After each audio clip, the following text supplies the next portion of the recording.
fora do quartel como eu agia dentro do quartel. Aí é que eu me dei mal.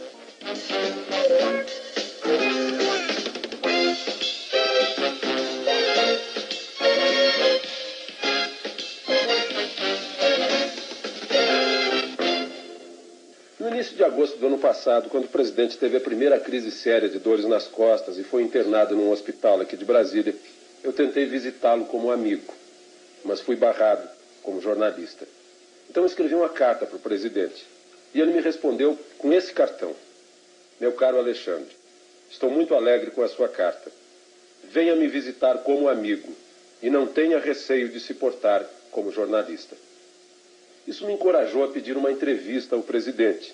Eu falei com ele e ele me disse que estava disposto a conceder a entrevista. Mas isso já faz mais ou menos 6 meses. Eu imagino que durante 6 meses o presidente protelou a entrevista porque não queria que ela fosse confundida com uma influência no processo sucessório. Depois ele me falou que na sua democracia o presidente não tem candidatos e não nomeia o sucessor. Presidente, o seu candidato, dizem que no fundo, eu por exemplo recebi uma informação que no fundo seu candidato era o Costa Cavalcante. No fundo, o meu candidato era o que a convenção indicasse. Mas o Costa Cavalcante estava entre aqueles que eu preferia que fossem indicados. Mas o senhor um dia disse para o Armando Falcão que o Aureliano poderia ser o... Disse, uns 2 anos e meio antes da sucessão, ele me perguntou na casa do meu filho e disse: o Aureliano Chaves é um bom candidato. Apenas isso. Disse, seria um bom candidato. O senhor não quis indicar ninguém, não quis ter candidato, fez questão não de quis não ter. indicar ninguém de propositadamente, porque acho que o presidente não deve indicar ninguém. Mas interpretaram esse seu cruzar de braços diante dos candidatos como que o candidato seria o senhor, que o senhor seria candidato o senhor mesmo, que o senhor queria reeleição, ou prorrogação, ou mandato tampão. Eu estava muito satisfeito com a presidência da República. Eu desde o começo dizia que não gostava do poder, então diziam, um presidente que não gosta do poder não pode ser presidente. Se eu tivesse dito que gostava do poder, ele é um ambicioso. Mas o fato é que eu não gostava mesmo. E o Maluf, presidente, também. Outra pergunta que fica no ar, que o senhor não teria se importado com a derrota dele, em primeiro lugar. O senhor... Não é que eu não teria me importado com a derrota dele, eu me importei com a derrota do candidato do meu partido. Como era casualmente ele, eu me importei, eu preferia que não... Mas o senhor já disse uma vez, o Maluf não faz meu gênero. Não faz meu gênero. Com muita gente do meu governo também não faz meu gênero. Eu já votei em muita gente que não faz meu gênero. Eu tenho muitos candidatos que absolutamente não eram do meu gênero, mas eram do meu partido. Por exemplo, o senhor tinha um candidato que era seu colega de farda, o Lotte? Fazia meu gênero. Eu não votei nele. Votou no que não fazia seu gênero. Se eu pudesse, teria votado nele.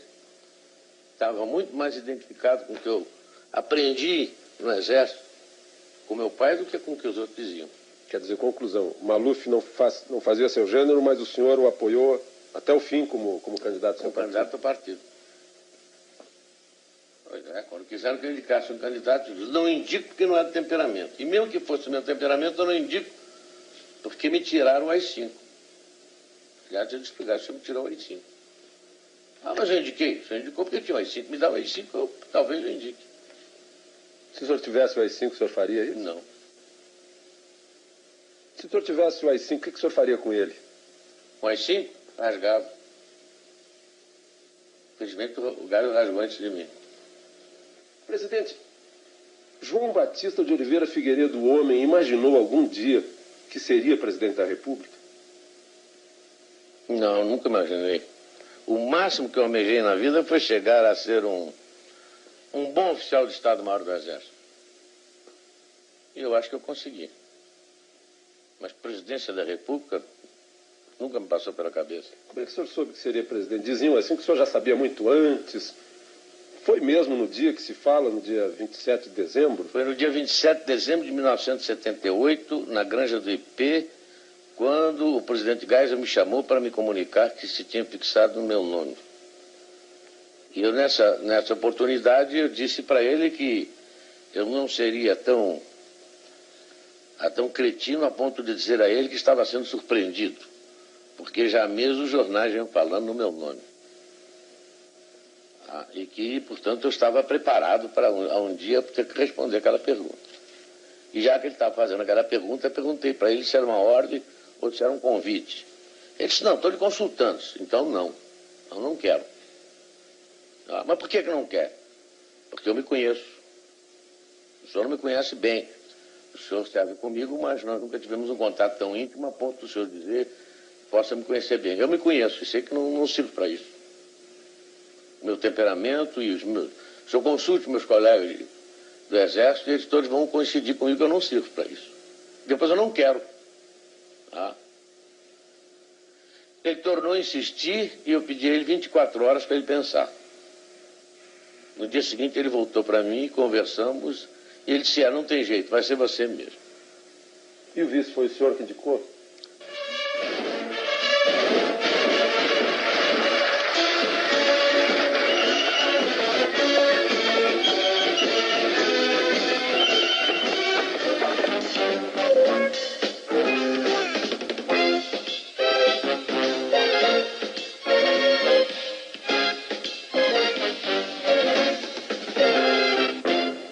Foi o senhor que indicou? Depois de terminada essa primeira parte da conversa, ele virou-se para mim e perguntou, e o vice? Eu disse, está aí o nosso Aureliano Chaves. Ele chegou-se muito bem. Você quer comunicar? Eu digo, não, já que o senhor me perguntou, o senhor comunica para ele.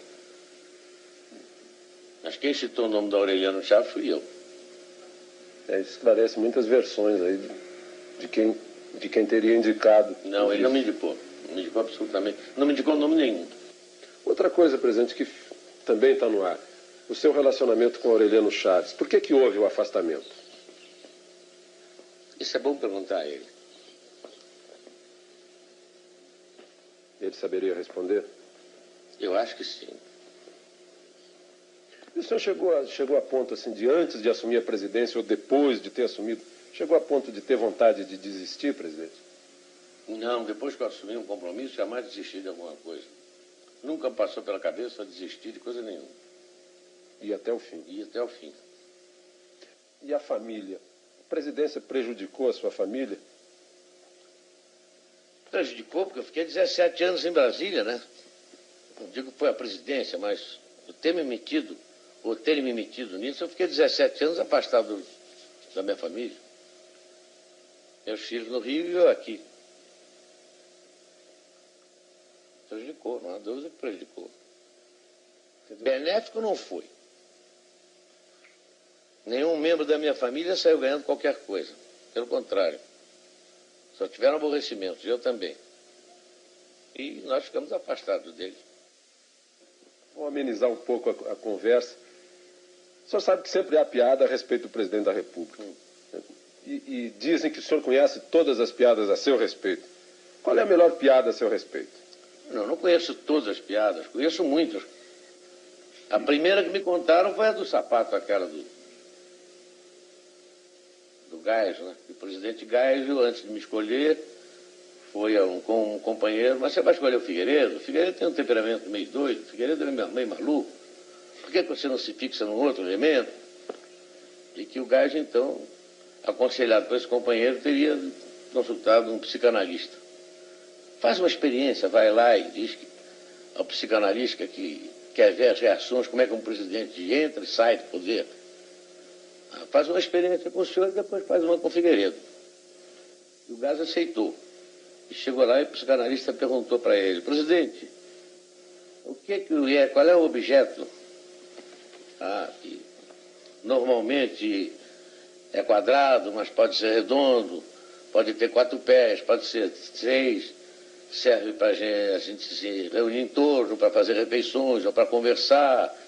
Enfim, tem uma porção de utilidades, não sei o quê. Ele pensou, ele disse, uma mesa. Ele disse, muito bem, isso está perfeitamente. E qual é o objeto que todo mundo usa? Geralmente, para não andar com o pé no chão, todo mundo usa. E o Geisel, naquela precisão dele, de gostar das coisas precisas, perguntou se tinha cadarço ou não tinha cadarço. Sim.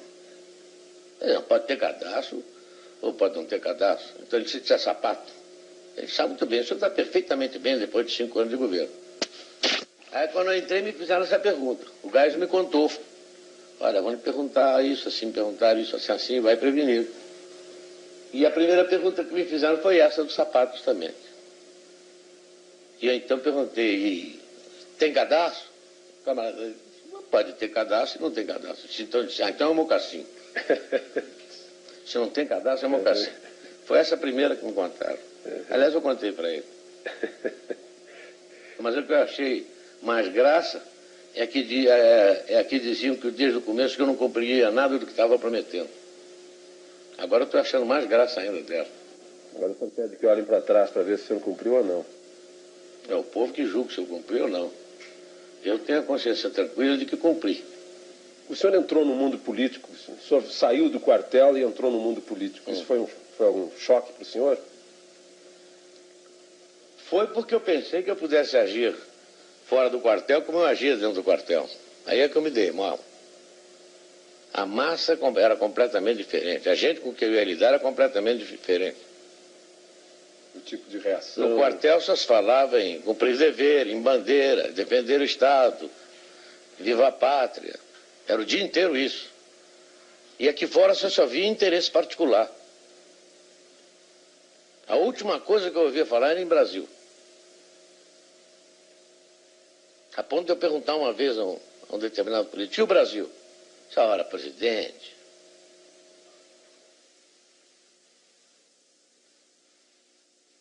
Vou pensar melhor. Absolutamente. É para abrir, quer dizer, general? É para abrir mesmo e quem quiser que não abra, eu prendo, arrebento. Mas no episódio do Rio Centro houve quem esperasse que o senhor prendesse e arrebentasse. A quem? Foi fácil? O senhor fez o projeto, saiu tranquilo, não teve resistências? Não foi fácil. Só foi fácil por causa da compreensão dos companheiros das Forças Armadas, que apoiaram e acharam que estava na hora da Revolução provar que de fato queria democracia. E nesse aspecto todos me ajudaram. Volta de Brizola foi tratado e foi considerado como palatável? O Brizola? É. O Brizola, desde o começo, quando o repórter me perguntou, eu achei até um desaforo a pergunta que ele me fez. Se o Brizola ganhar, leva? Eu digo, olha, estamos aqui brincando de eleição, menino. Se eu quisesse que o Brizola não fosse eleito, eu não teria dado anistia para ele. Aliás, como era a proposta do MDB, né? A proposta do MDB, eles não voltariam. Voltariam e não poderiam ser eleitos. E não poderiam ser eleitos.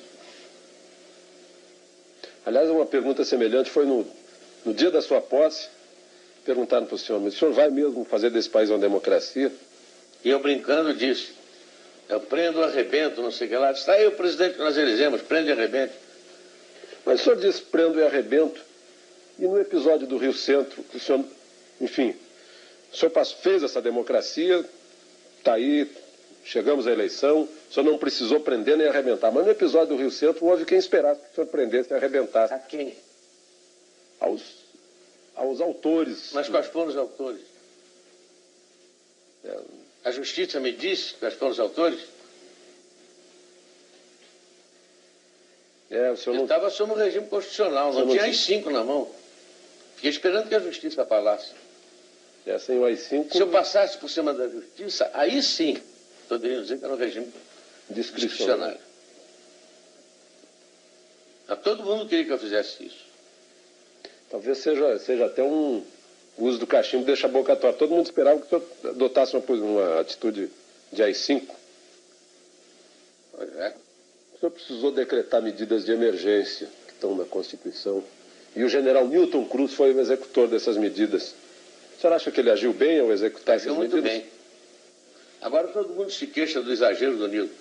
Mas se naquela época não tivesse sido executadas as medidas de emergência, eles tinham executado a marcha sobre Brasília e haveria pressão sobre o Congresso. E mesmo com medidas de emergência, você se lembra como é que foi a votação. E agora o general Newton Cruz foi tirado do Comando Militar do Planalto. Ele foi punido? Não, ele foi promovido, porque ele foi chefiar foi ser subchefe de um departamento, que é o que cabe ao posto dele como general de divisão. E nem eu permitiria que ele fosse punido, porque não cometeu transgressão nenhuma.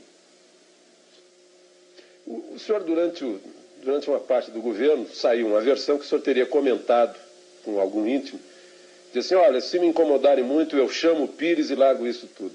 O senhor disse não, isso de mesmo? fato, numa reunião com alguns ministros, eles começaram a tocar em assuntos que estavam me desgostando já há tempos. E insistiram no assunto. E eu brincando com eles, disse, olha, se insistirem nesse assunto, eu chamo o Pires e vou embora. E eles caíram na gargalhada. Mas isso foi em ar de brincadeira. E foi uma vez só. E aí generalizou-se de que eu chamaria o Pires. Mesmo porque não caberia chamar o Pires. Se eu tivesse que ir embora, teria quem chamar. A Constituição diz quem é que teria que ser chamado. Vice-presidente. Não. Agora, foi uma brincadeira minha.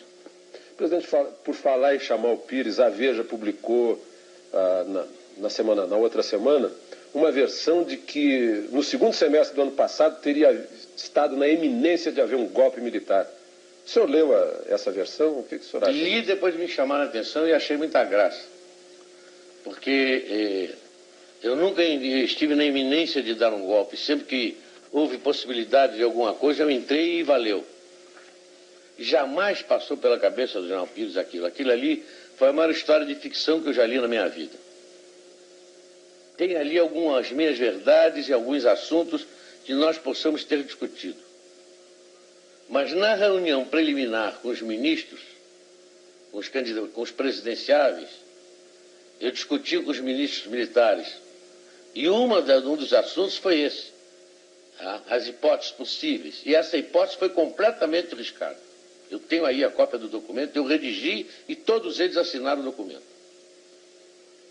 Não é absolutamente verdade o que está ali. E a imprensa, presidente? O que o senhor acha do trabalho da imprensa? O trabalho da imprensa no meu governo foi trabalhar contra mim. Contra o meu governo, porque tudo que se saía na imprensa ou saía truncado, ou saía meia verdade, ou então era inventado. A ponto de um dia eu chamar um determinado editor que foi lá me pedir um determinado dinheiro para a revista dele, para o jornal dele. Eu peguei assim um número e disse assim, olha, só nessa reportagem tem 11 mentiras. 11 mentiras que eu constato que foram comigo. Por exemplo, quando saem versões de conversas aqui de dentro, o senhor se encontra com um político e sai versão de conversa? Algumas vezes os políticos ouvem, estão aqui em casa, ouvem e contam. Tem alguma coisa de verdade. Outras vezes não tem absolutamente verdade nenhuma. Como é que o senhor... Quer dizer, o senhor fica meio sem ter meios de... Não, às vezes eu mando agradecer ao político a veracidade com que ele contou a conversa. Já muitas vezes aconteceu isso. A fidelidade com que ele repetiu. Quando eu me expressei ontem a respeito do comício, foi um pensamento meu. Foi uma colocação má minha. Eu não me subexpressar. Eu desejo fazer uma retificação. O senhor, afinal, disse ou não disse para o Franciscato que o senhor queria estar no comício das diretas no Rio de Janeiro? Nesses últimos 6 anos, muitas perguntas ficaram no ar sem resposta. Eu trouxe essas perguntas aqui para a residência do Torto para fazê-las ao presidente. Presidente, eu vou começar por um episódio lá da Espanha. O senhor, afinal, disse ou não disse para o Franciscato que o senhor queria estar no comício das diretas no Rio de Janeiro? Não, não disse, jamais disse a ele. Chamei imediatamente o Franciscato e pedi a ele para desmentir aquela inverdade que ele havia dito. Que eu entendi que ele disse para querer me beneficiar. E o coitado Franciscato, ao desmentir, foi infeliz. Dizendo que tinha se traído, que tinha ouvido alguma vez eu dizer isso. Eu nunca disse isso a ele. Que teria cometido a inconfidência, mas o senhor realmente não disse. Não, absolutamente, nunca disse. Outra coisa que ficou no ar um dia... A única coisa que eu disse foi na entrevista que eu dei na África, quando começaram a me perguntar na entrada ali da casa em que eu estava hospedado, presidente, as eleições diretas? Eu comecei a entrevista assim, jamais passou pela minha cabeça fazer a eleição direta agora. No entretanto, se o partido assim decidir, o Congresso decidir, eu como homem de partido tenho que me submeter. Afinal, todos nós somos pelas diretas. Eles começaram aqui no Brasil, a notícia chegou aqui no Brasil O presidente está de acordo com as diretas. Não está de acordo, mas não para... Mas naquele momento, não. Tanto que o senhor depois propôs para 88. Eu propus para 88. E justamente eu não estava de acordo porque não eram essas regras do jogo. E toda a imprensa brasileira acusava o regime de estar sempre mudando as regras do jogo. Então vamos com elas até o fim.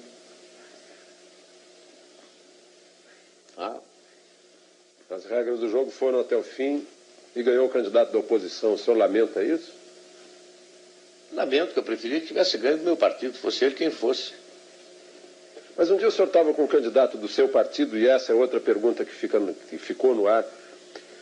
O senhor estava com Paulo Maluf no seu gabinete e os fotógrafos contam que ouviram Maluf dizendo: sorria, presidente. E o senhor teria respondido para o Maluf: eu não sorrio, a casa é minha, aqui eu faço a cara que eu quiser. É que eles ouviram mal, então deturparam o que eu disse. De fato, o Maluf perguntou: sorria, presidente. Eu disse: eu não posso sorrir porque a cara é essa que eu tenho e eu não posso mudar. Então confundiram Cara com cara. Eu admito que tenha sido isso. E admito que tenha sido um ou dois fotógrafos só que ouviram. Presidente, um episódio lá do início, antes do seu início de governo. Aquela versão do cheiro do povo e o cheiro do cavalo. Agora, depois desses 6 anos, eu volto a perguntar para o senhor gosta mais do cheiro do povo ou do cheiro do cavalo? Olha, aquilo só pode ter sido ou uma maldade do jornalista que ouviu o que eu disse, porque ele me fez a pergunta e eu bati no ombro dele, olhei para a cara dele e disse: olha aqui, meu filho, eu gosto mais do cheiro do cavalo, você tem razão. Para não dizer outra coisa que eu devia ter dito. E ele maldosamente compreendeu, mas foi discutir com outro que eu soube se devia ou não publicar. Mas já que você me fez essa pergunta, seria uma imbecilidade de mim a toda prova eu ter dito que gostaria mais do cheiro do cavalo. Mas agora, no momento, eu digo que eu não gosto do cheiro dele.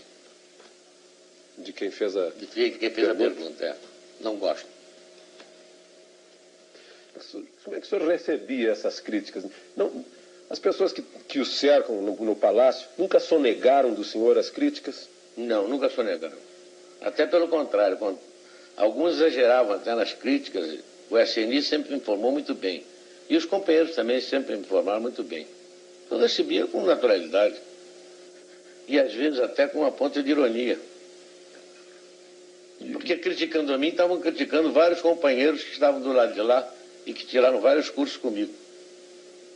Mas alguma crítica que o senhor chegou a verificar para ver se era verdade ou não? O senhor já... Não, as críticas que me fizeram, eu tomei todas como coisa de... o meu humorismo, nunca tomei como verdade, porque não eram verdade mesmo. Presidente, o SNI sempre informou bem o senhor, porque o senhor já foi chefe do SNI. Dizem que o SNI fica criando complôs, levando informação do presidente. O senhor acha que sempre houve informação fiel, precisa do SNI para o senhor? O SNI tinha informação tão precisa que quando o ministro vinha tratar do assunto, eu sabia mais do assunto do que ele. E fazia uma pergunta, às vezes, que desmontava todo... Quer dizer, o ministro vinha fazer uma proposta para o senhor sobre energia nuclear, por exemplo, o senhor já estava sabendo de tudo? Eu já tinha recebido uns 15 dias antes um dossiê sobre energia nuclear. O senhor, quando chefe do SNI, corria a versão de que o senhor teria livrado alguns jovens que estavam sendo acusados, o senhor agiu para libertá-los, aconteceu isso? Não, para libertá-los não, para que eles pudessem trabalhar, porque eles estavam fichados na SNI e não tinham culpa nenhuma. E quem fichou por maldade. Alguns tinham alguma culpa, mas não era culpa a ponto de eliminá-los. Alguns até eu empreguei lá mesmo. Qual foi a maior tristeza que o senhor teve nesses 6 anos? Por ter constatado que alguns homens que eu pensava que fosse alguma coisa eram completamente diferentes. O senhor não gostaria de citar o nome desses homens? Não, porque um dicionário era capaz de não caber todos os nomes deles. E a maior alegria, presidente? A maior alegria foi não ter conhecido antes algumas pessoas que eu poderia ter conhecido. Essas o senhor poderia citar? E ter conversado com o presidente Geisel depois de tanto tempo, em que diziam que nós estávamos brigados, em que eu convidei para almoçar e ele veio e conversamos durante 3 horas. Faz um mês isso, mais ou menos? Faz mais tempo. Qual foi o tema da conversa, presidente? Foi a sucessão presidencial. Porque eu senti que ele tinha uma opinião e eu tinha outra. Mas saímos bons amigos. Ele do lado de lá e eu do lado de cá. Continua a relação? Eu espero que sim. Eu não tenho nada contra ele, gosto muito dele. O senhor me contou sobre o Darcy Jardim de Matos. O senhor me falou assim, é desse tipo de homem que esses são os homens que eu admiro. O senhor o convidou para conspirar antes de 64, ele disse, eu não entro em conspiração, mas vou estar ao seu lado. Ele e meu irmão Diogo. E foram os dois primeiros que se apresentaram. E nunca conspiraram. Mas onde eu queria chegar é o seguinte, depois desses 6 anos, eu vejo aí na votação do presidente da República no colégio eleitoral, a primeira vez que seu nome foi lembrado no plenário foi por um ex-caçado, Jorge Carone, que agradeceu ao senhor pela anistia. Como é que o senhor, depois desses 6 anos, como é que o senhor analisa o coração dos homens, as pessoas que o senhor conheceu? Como qualquer homem de bom senso, qualquer homem de bem poderia analisar. O que eu poderia esperar? Eu não poderia esperar isso. E, no entanto, devo isso a ele. O senhor imagina agora que o senhor está passando a faixa para o Tancredo, o que passa no seu pensamento? A declaração de um ortopedista do Rio de Janeiro, dizendo que não gostaria de ser seu médico, porque o senhor é um paciente muito indisciplinado. O senhor causou problemas para o Dr. Newton, presidente? Só o Dr. Newton que pode responder isso, eu não sei. Agora, que ele é um chato, é. Como é que o senhor está hoje, física e espiritualmente? Olha, fisicamente eu não estou muito bem, porque ainda estou com a perna meio boba. Mas espiritualmente estou muito bem. Estou com a consciência tranquila, fiz o que eu achava que poderia ter feito. Não fiz o que eu achava que não deveria ter feito. Acho que estou muito bem, contente que falta pouco tempo. O senhor já calculou hoje quantos dias faltam? Eu tenho uma tabela lá nas baias, eu não fui lá nas baias hoje. Faltam 8 com 28 de fevereiro, são 36 com 15, 46, 51 dias. O senhor está contando mesmo os dias que faltam? Todo dia vou lá nas baias, quando eu vou lá eu corto. Mas o senhor foi à ONU, o senhor esteve no México. Como é que foi nesses 2 últimos anos aí? O senhor parece que defendeu um ponto de vista que foi vitorioso. Eu comecei inicialmente procurando congregar todos os países sul-americanos em torno de uma ideia de uma fala só no sentido daquelas partes comuns de política externa. Consegui. E depois fui à ONU para, vamos dizer, uma fala de alerta. Mas, infelizmente, esse alerta começou a ter resultados agora com a reunião de Cartagena. Quando eu senti que, de fato, os países desenvolvidos começaram a se preocupar. Mas, nesse ponto, o doutor Tancredo Neves tem razão. Dinheiro se paga com dinheiro. Então, ele tem que arranjar dinheiro para pagar.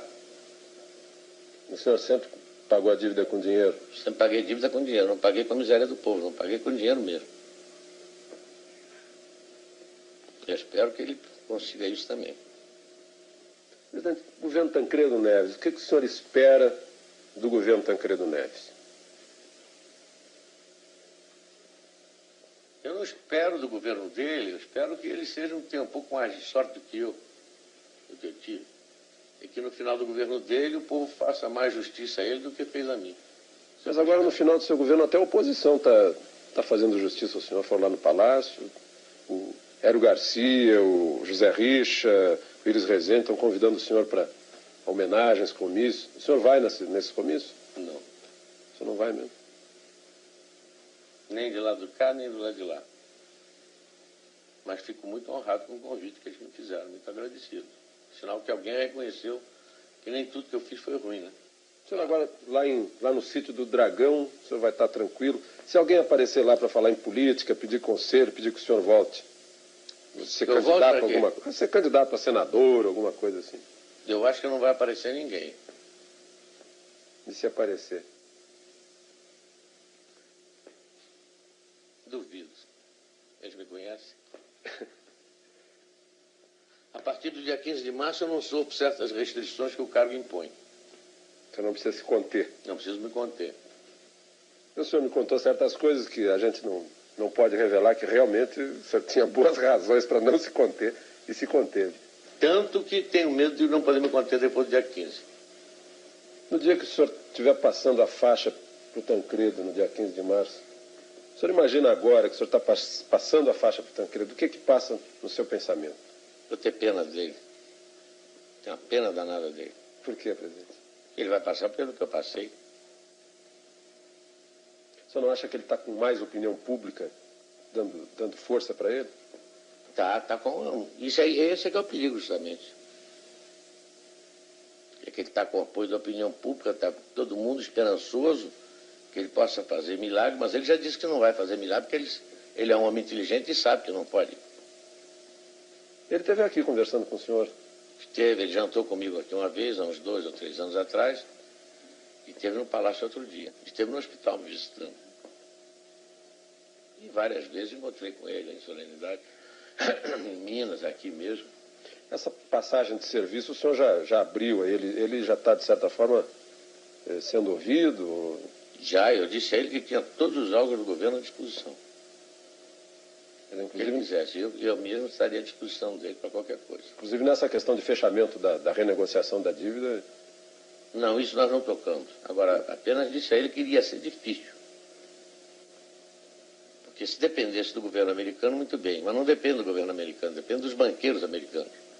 Presidente, hoje, se o senhor olhar para trás nesses 6 anos, e na hipótese que eu acho que para o senhor seria uma péssima hipótese, se eu tivesse que assumir a presidência da República, que coisas que o senhor fez que não faria?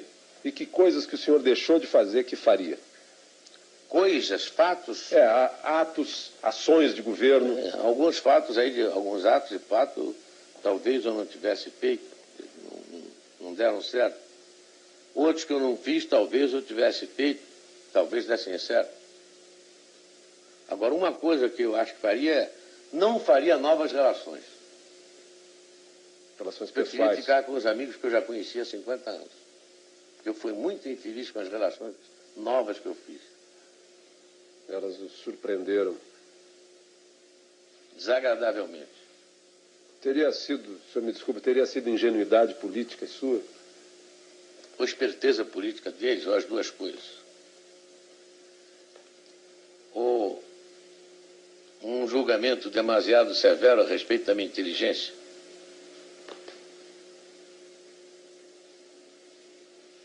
O senhor ficou muito magoado com isso, né? Com alguns enganos a respeito de pessoas que o senhor teve ao longo desses anos. Fiquei magoado e fiquei surpreendido. Com alguns eu não fiquei magoado porque eu já esperava. Com outros eu fiquei magoado porque eu não esperava. Porque eles sabem que nunca poderiam esperar isso de mim. E a prova disso é que até hoje tentam falar comigo. Presidente, agora, deixando de lado os políticos, e a gente imaginando que aqui essa câmera está registrando a entrada do senhor na casa do brasileiro médio, do povo, povão, o que o senhor diria agora para o povão que está vendo o senhor aí, nesse momento que o senhor está deixando a presidência da República? Bom, o povão que poderá me escutar será talvez os 70% dos brasileiros que estão apoiando o Tancredo. Então, desejar que eles tenham razão e que o doutor Tancredo consiga fazer um governo bom para eles. E que eles o doutor Tancredo consiga dar a eles o que eu não consegui. E desejar felicidade para eles. E que me esqueçam. Aliás, eu pedi isso desde o começo. Se lembra? Mas eu tenho a impressão que a história não vai esquecer certas coisas, presidente. Anistia, por exemplo, em primeiro lugar, e acesso à democracia que está aí. Pode ser que eu não esqueça, mas eu preferia que esquecesse. Para o senhor viver tranquilo lá no sítio do Dragão. E que não me venham conversar mais sobre política. Que aí eu abro o meu arquivo. O senhor tem cartas e papéis guardados? Muitos. Bom, presidente, muito obrigado ao senhor. Obrigado. Obrigado a você também. E obrigado a vocês.